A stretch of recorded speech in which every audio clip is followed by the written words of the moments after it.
ঘুম থেকে উঠে মাথায় বাজ পড়ল পার্থর। এইসবের কোনো মানে হয়? কেউ এইভাবে সংসার ফেলে চলে যায় নাকি? টেবিলের উপর রাখা চিরকুটটা আর একবার ভালো করে পড়ল পার্থ। ওতে লেখা ছিল, দিন কতকের জন্য ছুটি নিলাম, একটু ম্যানেজ করে নিও। ভালো করে ভেবে দেখল পার্থ, কাল সাথীকে খারাপ কিছু বলেনি তো? না, সেরকম তো কিছুই মনে পড়ছে না। তাহলে এগুলো আমাকে অপদস্থ করা ছাড়া আর কিছুই নয়। মাথা গরম হয়ে গেল পার্থর।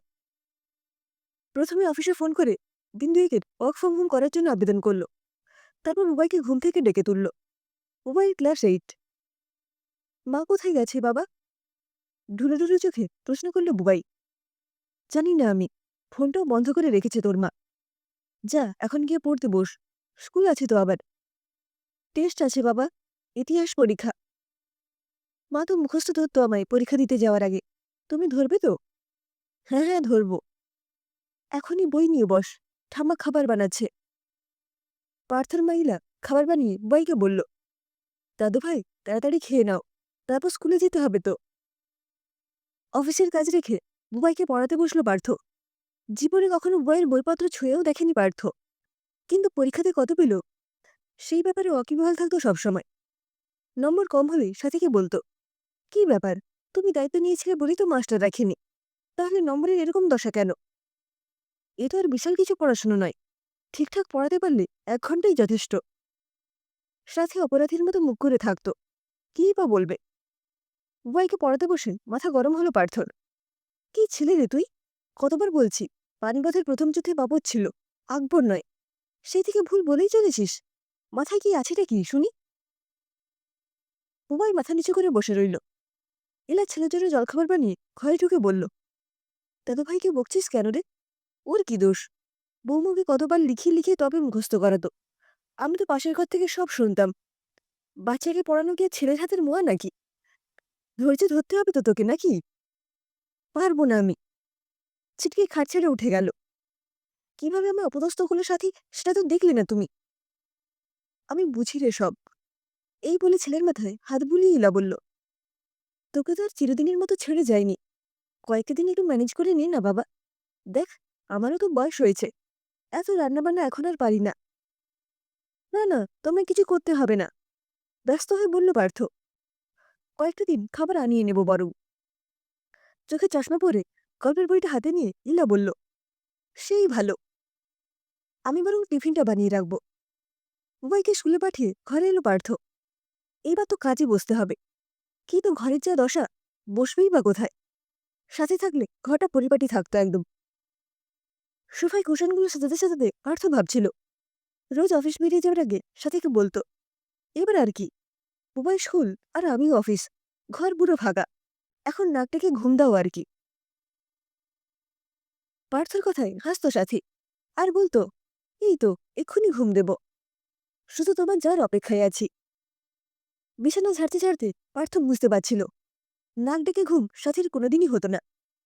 জামাকাপড় ইস্ত্রি, ঘর গোছানো, রান্নাবান্না, এইসব করেই তো বইয়ের ফেরার সময় হয়ে যেত। নিজের ঘরটা গুছিয়ে বসার ঘর গোছাতে গেল পার্থ।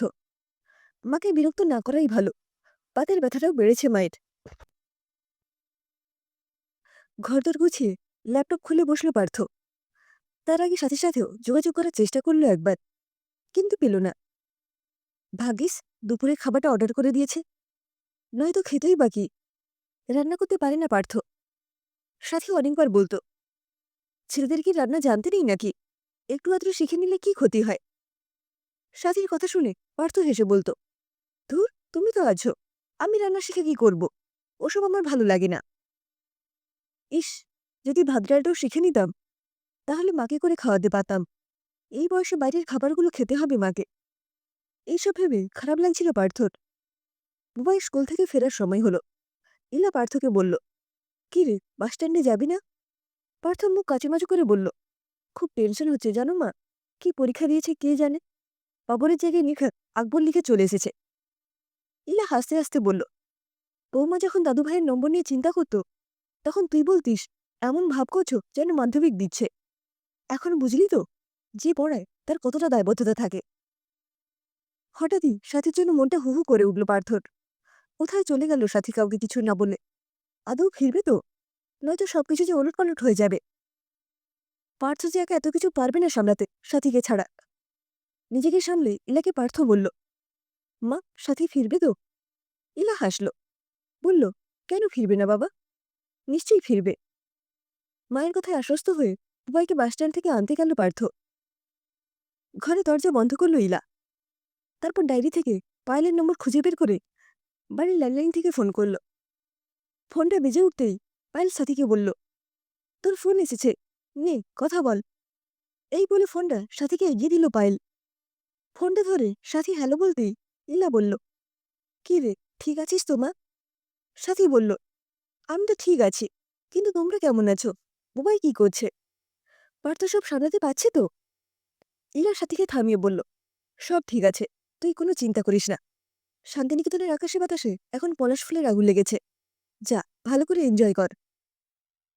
সাথী লজ্জা পেয়ে বলল, মা, আমার তো আসার ইচ্ছেই ছিল না, তুমি জোর করলে বলেই তো। ইলা বলল, ভুল তো কিছু করিনি। তুই একদিন ফোনে পায়েলকে বলছিলি তোর জীবনের একটাই স্বাদ, শান্তিনিকেতনে গিয়ে পলাশ ফুল দেখবি। আমার জানিস তো একটা নয়, অনেক স্বাদ ছিল জীবনে, কোনোটাই পূরণ হয়নি। কোথাও যাওয়ার আগে, কোনো নতুন কিছু করার আগে বারবার ভেবেছি সংসারের কথা, কিন্তু সংসারের লোকগুলো আদৌ কি বোঝে আমাদের, আমাদের গুরুত্ব কতটা, সেটা কখনো কি অনুভব করে ওরা? আমাদের সাংসারিক কাজগুলো ওদের চোখে নিজেদের ছেলে খেলা। তাই সংসারে নিজের উপস্থিতির গুরুত্ব বোঝানোর জন্য মাঝে মাঝে নিজের অনুপস্থিতিটাও জরুরি। এই কয়েক ঘন্টায় পার্থ বুঝে গেছে, ঘর সামলানো নেহাত ছেলে খেলা নয়। আমি একা হাতে একান্নবর্তী পরিবার সামলেছি, কিন্তু কখনো কোনো বাহবা পাইনি। যদি তোর মতো আমিও কিছুদিনের জন্য হারিয়ে যেতাম, তাহলে হয়তো তোর শ্বশুরমশাই তার জীবনে আমার গুরুত্ব বুঝতেন। সাথে 2 মিনিট চুপ থেকে বলল, তোমাকে যদি সাথে করে নিয়ে আসতে পারতাম খুব ভালো হতো। ইলা হেসে বলল, আমি না হয় ছবিতেই দেখব, আগে তুই তো স্বাদ পূরণ কর। কাল একটা ফোন করিস আমার ছেলেটাকে, চিন্তায় তো মুখ শুকিয়ে গেছে একেবারে। বাইরে থেকে খাবার আনাতে বলেছি, বাতের ব্যথার অজুহাত দেখে শুয়ে আছি, নয়তো পার্থ বুঝবে কি করে তুই কতটা দামি। পলাশ দেখা হয়ে গেলে তাড়াতাড়ি ফিরে আসিস মা, তুই না থাকলে বাড়িটা যে প্রাণ পায় না। ইলার কথা শুনে চোখে জল এলো সাথীর। সাথী বলল, গত জন্মে সত্যিই তুমি আমার মা ছিলে, নয়তো মেয়ের কষ্ট মা ছাড়া আর কেই বা বোঝে। তোমাদের না দেখলে যে আমারও ভালো লাগে না। খুব তাড়াতাড়ি তোমাদের কাছে ফিরছি আমি।